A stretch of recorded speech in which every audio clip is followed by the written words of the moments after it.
Hello दोस्तों, हमारे दीपक सत्संग यूट्यूब चैनल में आपका स्वागत है। राधे राधे।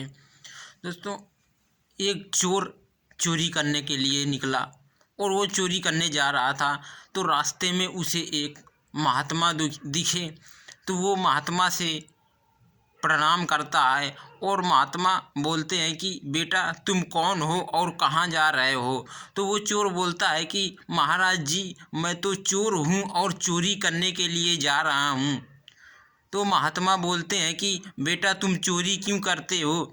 तो वो चोर बोलता है कि महाराज जी, मेरा यही काम है और मेरे पिताजी भी यही करते थे, इसीलिए मैं चोरी करता हूँ। और मैं पढ़ा लिखा भी नहीं हूँ और मुझे किसी चीज़ का ज्ञान नहीं है और कोई चीज़ मुझे आती नहीं है, बस केवल चोरी ही आती है।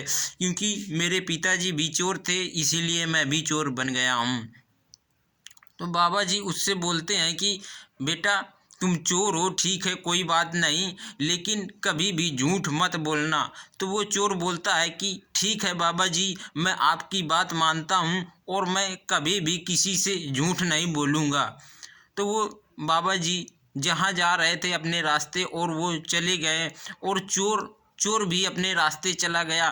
तो चोर को एक आदमी दिखा और आदमी नहीं था, वो किसी राज्य का राजा था। तो वो राजा अपने गांव घूमने के लिए निकला था, शाम का समय था। तो वो जब चोर ने राजा को देखा और राजा ने भी चोर को देखा, तो राजा ने चोर से बोला कि तुम कौन हो। तो चोर सोचने लगा कि बाबा जी ने बोला है कि बेटा तुम झूठ कभी भी किसी से ना बोलना, तो मैं झूठ नहीं बोलूँगा।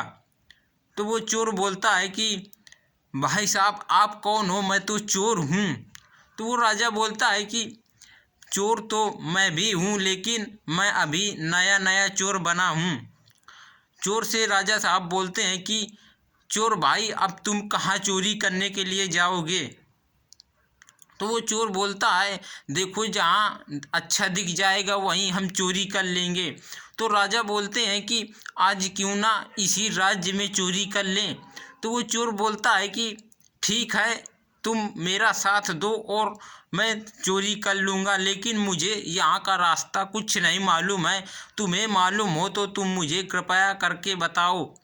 तो वो चोर बोलता है राजा बोलता है ठीक है, मैं तुम्हें रास्ता बताता हूँ, मुझे रास्ता मालूम है।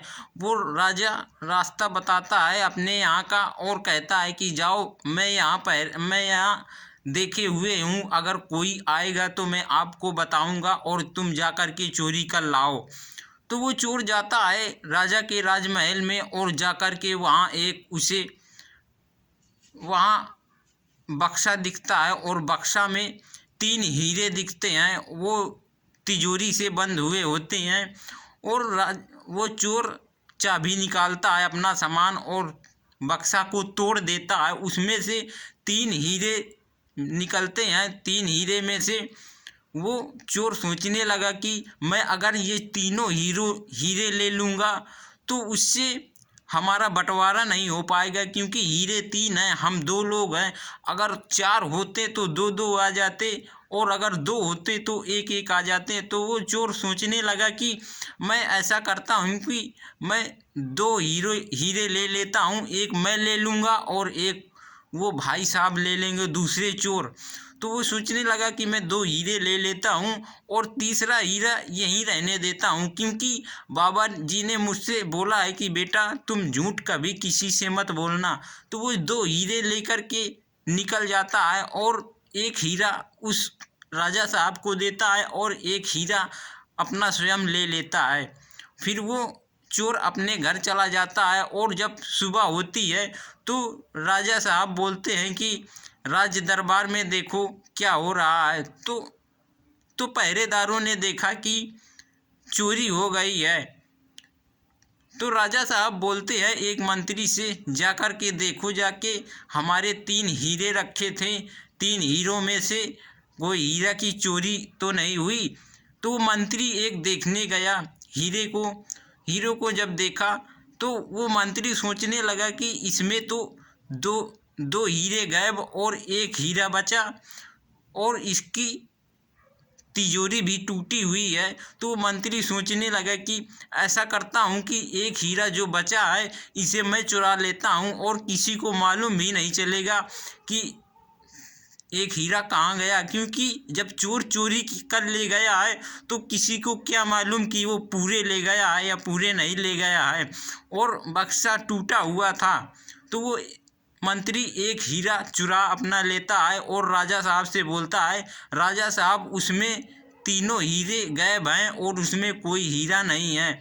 तो राजा साहब बोलते हैं कि चलो देखो अपने राज्य में कौन चोरी किया है और छानबीन करो। जब मंत्री छानबीन करते हैं तो चोर को पकड़ के लेके आते हैं, और चोर जब पकड़ जाता है तो चोर से राजा साहब बोलते हैं कि तुम चोरी क्यों किया और यहाँ कैसे आए। तो वो चोर बोलता है कि मैं चोरी करने आया था और मुझे एक व्यक्ति भी मिले थे। तो राजा साहब बोलते हैं कि वो व्यक्ति कौन था जो तुम्हारे साथ था। तो वो चोर बोलता है कि मैं उसे नहीं जानता हूँ, वो कौन व्यक्ति था। फिर राजा साहब बोलते हैं कि अब तुम्हें फांसी हो जाएगी। तो वो चोर बोलता है कि ठीक है मुझे फांसी दे दो, लेकिन वो जो दूसरा व्यक्ति था तो उसे मैं नहीं जानता हूँ, वो अभी नया नया ही चोर था। राजा साहब बोलते हैं कि ठीक है तुम नहीं बताते हो, मैं तुम्हें फांसी देता हूँ। तो वो चोर बोलता है कि अब मुझे फांसी दो या और कुछ दो, क्योंकि मैं झूठ नहीं बोलता हूँ। मैंने महात्मा जी का वचन ले लिया है और महात्मा जी बोल रहे थे बेटा कभी भी झूठ नहीं बोलना है, इसीलिए मैं झूठ नहीं बोल रहा हूँ। वो चोर कभी झूठ नहीं बोलता था। और वो राजा साहब बोले कि जब जो तुम दूसरे चोर की बात कर रहे हो तो वो दूसरा चोर मैं हूँ, और ये हीरा देखो मेरे पास है, तुमने एक हीरा मुझे दिया था और एक हीरा तुम स्वयं ले गए थे। तो वो चोर चकित हो गया और कहने लगा कि राजा साहब क्या रात को आप ही मेरे साथ में थे। तो वो राजा साहब बोलने लगे कि हाँ चोर मैं ही तुम्हारे साथ में दूसरा चोर था, और एक एक हीरा हमारे तुम्हारे पास हैं, और इसमें 3 हीरा थे और एक हीरा कहाँ गया। एक हीरा जो मंत्री को भेजा था। तो मंत्री साहब से बोला कि मंत्री साहब एक हीरा तुम्हारे पास है, अपने पास से एक हीरा निकालो, और तुम हमारे राज्य में रह कर के हमारी ही चोरी करते हो। तो उससे एक हीरा मिल गया और राजा साहब के अब तीनों हीरे मिल गए। और हीरे जब तीनों मिल गए तो वो राजा साहब चोर से बोलते हैं कि तुम कैसे चोर हो, तुम एक तो झूठ बोलते हो और दूसरा तुम कभी भी तुम झूठ नहीं बोलते हो और सच बोलते हो और चोरी भी करते हो। तो वो चोर बोलने लगा कि राजा साहब मुझे एक महात्मा मिले थे और महात्मा बोल रहे थे कि बेटा चोरी करना तो कभी किसी से झूठ मत बोलना।